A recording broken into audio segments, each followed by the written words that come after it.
The girl in the forever smoking bubble. She takes her smoking breaks outdoors, right here in front of her office building, right next to the old bookshop. Puffing away on a cigarette or two, she stares at Third Avenue North and occasionally speaks to passersby, but mainly she speaks only when spoken to. On rainy days, she actually retreats to the protection of the bookshop entrance, particularly during closed hours. What does she look like, this inhaling, exhaling denizen of the lawyered structure next to the old bookshop?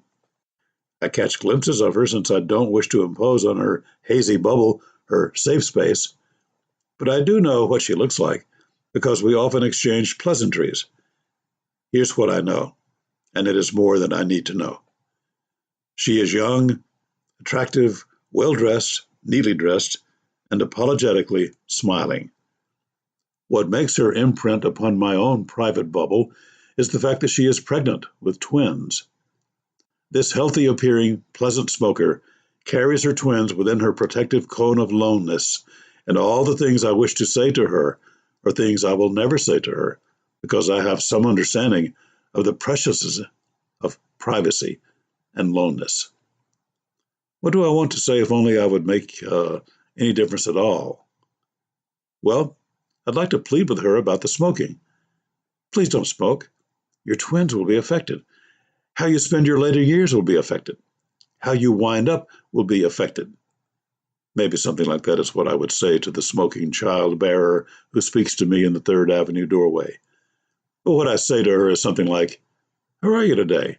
She smiles and says, "Fine." One day I am so bold as to ask her about her pregnancy.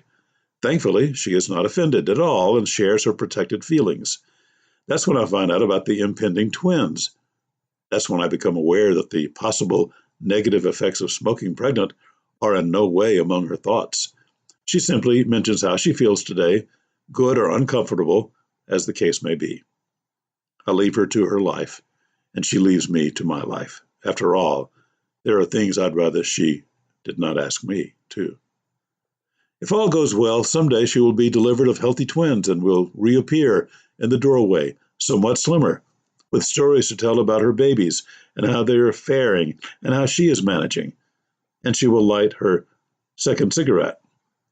Good bubbles make good neighbors.